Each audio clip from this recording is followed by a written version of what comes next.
ನಂಬ್ತಿರಿಲ್ಲ ಗೊತ್ತಿಲ್ಲ ರೀ. ನಾನು ಹೊರಗಡೆ ಅರ್ಶಿನ ಪುಡಿ ಭಾಳ ಉಪಯೋಗ ಮಾಡಕತ್ತಿದ್ದೆ. ನನಗದೇನೋ ಆ ಕಲರ್ ಆಮೇಲೆ ಒಂದು ಇದನ್ನ ಇಷ್ಟ ಆಗಲಿಲ್ಲ. ಅದು ಯಾಕೋ ನನಗೆ ಸೆಟ್ ಆಗಲಿಲ್ಲ.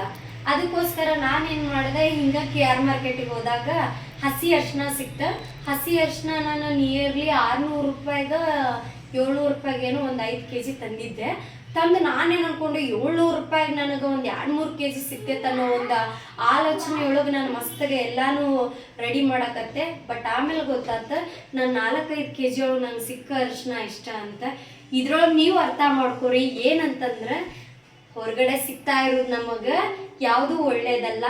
ಆಗಿನ ಕಾಲದೊಳಗೆ ನಮ್ಮ ಹಿರಿಯರು ಮನ್ಯಾಗ ಅರ್ಶಿನದ ಬೇರು ತಂದು ಎಲ್ಲ ಒಣಗಿಸಿ ಅದನ್ನು ಕುಟ್ಟಿ ಪುಡಿ ಮಾಡಿ ಅದನ್ನು ಇದನ್ನು ಉಪಯೋಗಿಸ್ತಿದ್ರೆ.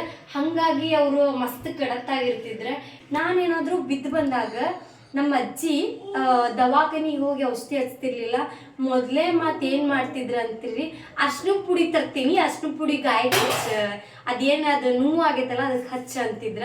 ಹಂಗೆ ಯಾಕೆ ಅಂತಿದ್ರು ಅಂತಂದ್ರೆ, ಇದ್ರೊಳಗೆ ಅಷ್ಟು ಶಕ್ತಿ ಇರ್ತೈತ್ರಿ. ಅರ್ಶಿನ ಪುಡಿ ಪ್ರತಿಯೊಂದು ಕ್ರಿಮಿಕೀಟಗಳನ್ನು, ಮೈಕ್ರೋಬೈನ್ಸ್ ಅಂದ್ರೆ ಕ್ರಿಮಿಕೀಟಗಳನ್ನು ಕೊಲ್ಲೋ ಶಕ್ತಿ ಇದ್ರೊಳಗೆ ಇರ್ತೈತಿ. ಅದಕ್ಕೆ ನಾವು ಏನೋ ಒಂದು ಪ್ಯಾಕೆಟ್ನ ಅವಲಂಬನೆ ಮಾಡ್ತೀವಿ ಅಂದ್ರೆ ಸ್ವಸ್ಥ ಅಂತೇಳಿ ಬಾಯ್ 1 get 1 ಫ್ರೀ ಆ ಥರ ರೆಫರ್ ಮಾಡಿ ತೊಗೊಂಬರ್ತಾ ಇರ್ತೀವಿ.